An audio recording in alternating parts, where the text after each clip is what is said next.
Olá, assombrados! Eu sou a Ana Paula e vou contar um relato para vocês nesse tipo ao vivo de hoje. Tudo bem com vocês? Eu espero que sim. Bom, para quem não conhece, nós somos o canal Assombrado, temos vídeos todos os dias no canal, todas as noites tem relato ao vivo entre 10 e 11 horas da noite, todos os dias às 11 da manhã tem relato também, tem tipo ao vivo de segunda a sexta, coletânea de relatos no sábado, coletânea temática de relatos no domingo, 12h30 todos os dias tem vídeo do Matheus com o Almanaque Assombrado de segunda a sexta, notícias de sábado e domingo, e de domingo tem especial, a menos quando não dá para fazer. E também, quando eu sei que eu não vou conseguir fazer um ao vivo para vocês, eu deixo um tipo ao vivo como hoje, tá bom? Temos a nossa loja virtual, a lojaassombrada.com.br. Faz uma visitinha à loja, você vai encontrar produtos muito legais, camisetas que brilham no escuro e muito mais. E não se esqueçam do que? De deixar o seu like neste vídeo, tá bom? Então vamos lá ao relato de hoje, que assim, na verdade, me mandou um título. O título do e-mail tá assim: Amigos em uma vida, inimigos em outra dimensão. Porém, a hora que eu abro o relato, o título é o seguinte: Resgate de um espírito. Então eu não sei do que se trata, não sei, então eu coloquei o nome que tá aqui no corpo, que é o Resgate de um Espírito. Agora vamos ler. Olá, Ana e assombrados, tudo bem? O relato que toncarei, deixa eu só ver se tá certinho aqui, né? Tá tudo certo, tem música. Tem, tá baixinho, mas melhor a música muito baixinho do que muito alta. Olá, Ana e Matheus, tudo bem? O relato que contarei aconteceu na minha família, mais precisamente com os meus tios e primos, numa capital do Nordeste. Desculpa pelo tamanho do relato, pois há início, meio e fim, e alguns detalhes tiveram que ser consultados pelas vítimas com as quais essa história aconteceu na época. Os nomes aqui estão trocados já, não se preocupe. Muito obrigada. 2 famílias e um acidente. Em meados da década de 90, meu tio comprara um apartamento e aguardava sua entrega. Sua família era composta por ele, esposa e 3 filhos adolescentes, Eduardo, Flávia e Gabriel. Nessa mesma época, um casal de amigos, Cíntia e Luiz, estavam construindo uma casa e a tinham como a casa perfeita, duplex, com piscina, garagem e uma área externa muito ampla. Meu tio e o Luiz iriam receber os imóveis na mesma época, entretanto ocorreu um acidente com Luiz, que veio a falecer na mesma hora. Passado alguns meses, as 2 obras estavam concluídas e o meu tio recebeu o apartamento, e a Cíntia, com os filhos, decidiram morar na casa, mesmo assim. A mudança de imóvel. Tudo transcorria normalmente até que meses depois, Cíntia percebeu que a casa era muito grande para ela e os 2 filhos, preferindo mudar-se para um apartamento, mesmo com poucos meses de mudança. Então comentou com meu tio a sua decisão. Daí surgiu a negociação. Meu tio estava com um apartamento desocupado, que era ideal para Cíntia, e a casa de Cíntia era ideal para o meu tio, que tinha uma família maior. Então, tendo acertado os valores da negociação, meu tio e sua família mudaram para a casa da Cíntia, que por sua vez foi morar no apartamento do meu tio com seus filhos. Eles trocaram, entendeu? As famílias amigas trocaram. Eventos estranhos. Ana, é aí que começa a nossa história. Com pouco tempo de ocupação, eventos estranhos começaram a surgir e foram logo percebidos por todos da família. Maria, a secretária, constantemente se sentia observada enquanto limpava a casa pela manhã, o que a deixava apavorada pelo fato de ficar sozinha na casa na parte da manhã. Ruídos inexplicáveis eram ouvidos, vultos eram vistos pela casa, crises de enxaqueca em Flávia e crises de choro na tia. Acontece que havia dias tranquilos. Esses eventos ocorriam espaçadamente, o que levava a família a relaxar e crer que aqueles eventos eram só uma impressão, não eram reais. Intensificação dos eventos. Mas, Ana, os eventos ficaram piores. Certo dia, quando Maria limpava a escadaria, sentiu como uma presença atrás dela e em seguida escutou um estrondo de vidro caindo no chão. Ela, apavorada, virou-se com a certeza que iria se deparar com estilhaços de vidro pelo chão, mas não viu absolutamente nada. Em algumas madrugadas, a família era despertada com sons de TV ligada lá no térreo. E quando chegavam no andar de baixo, as luzes estavam todas acesas. Esses eventos tornaram-se comuns daí em diante, o que os deixavam muito assustados. Gabriel, o filho mais novo, estava sozinho em casa, no quarto, no andar de cima, e se preparava para ir para a faculdade, quando ouviu barulho de sofá sendo arrastado várias vezes no térreo. Dava para saber que era barulho de sofá pela peculiaridade do som, e, aterrorizado, desceu rapidamente a escada e, sem olhar para a sala, correu para a casa do vizinho para buscar ajuda. Ao retornar, acompanhado do vizinho, viu a casa toda em ordem, inclusive o sofá, que não saiu do lugar.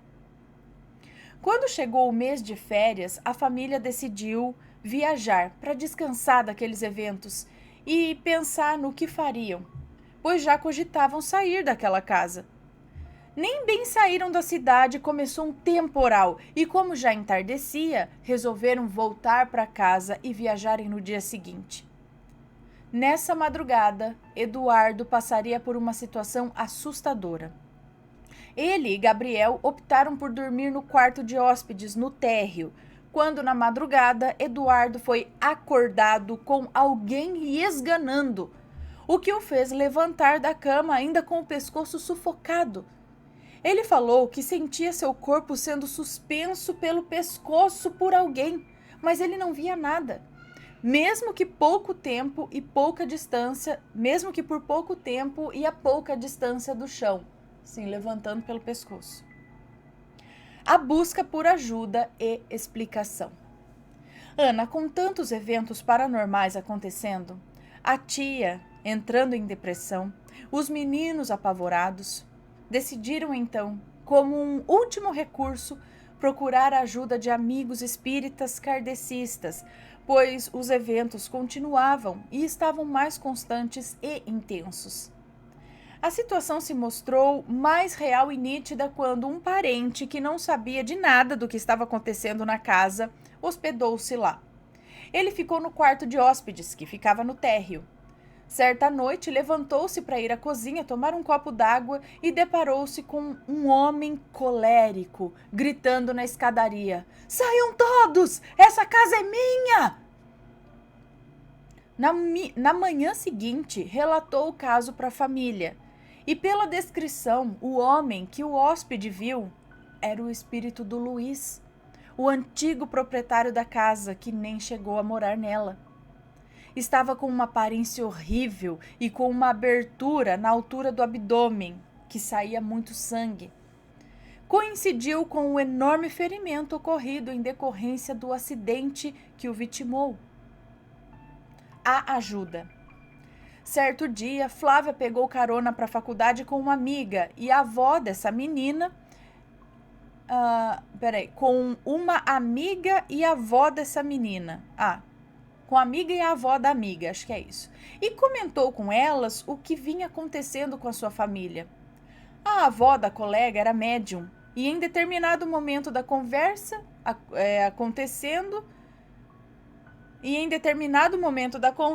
a avó falou: "Meninas, vamos mudar de assunto, pois eu tô vendo pelo retrovisor um homem no banco de trás.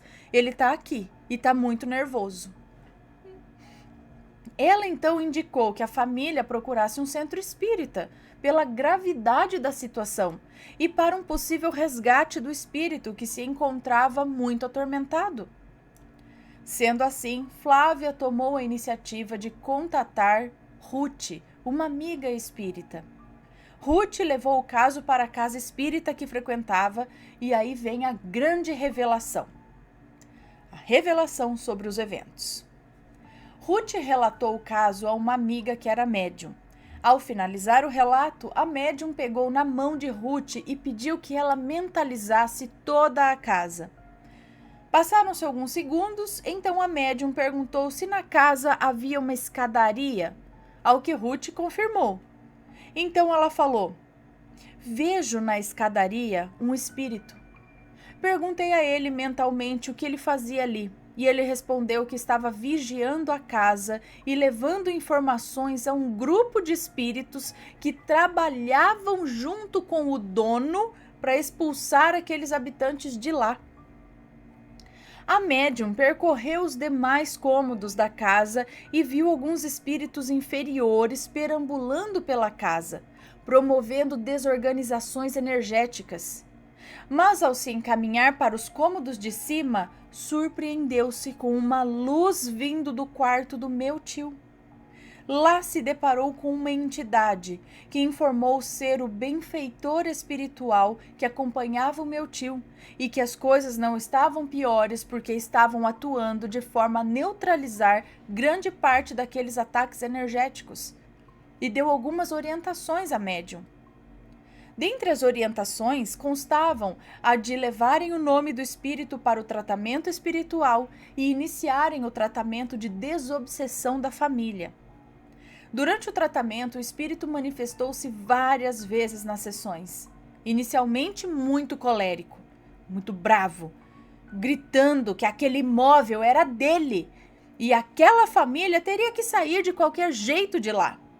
No início se apresentava irredutível, até que no decorrer do tratamento e dos diálogos orientativos foi se acalmando até cair na real e chorar compulsivamente. Por ter chegado, enfim, à conscientização do seu real estado de desencarnado. Só aí ele se tocou que ele não estava mais vivo. Foi quando se mostrou acessível ao seu resgate. Ana, o tratamento foi longo, mas foi eficaz. Levou por volta de uns 4 a 5 meses para ele cair na real e deixar a família, entendeu? No início do tratamento, os eventos se acentuaram, mas logo foram acalmando, até acabarem de vez. A participação da família com orações também foi fundamental para o êxito. Graças a Deus, nunca mais houve eventos como aqueles. Até hoje o meu tio mora na casa com a esposa e o filho mais novo. E foi esse o nosso relato. Agradeço a você por ter lido esse relato, principalmente para mostrar que o bem sempre vence a ignorância. Aquele espírito agia daquela forma por total desconhecimento das coisas espirituais. Ele não percebeu de pronto que ele já estava desencarnado. Um grande abraço para você e para sua família. Enviaremos mais relatos. Um beijo para você, muito obrigada. Tem um pedaço aqui só para mim, que ela tá explicando algumas coisas que é só para mim.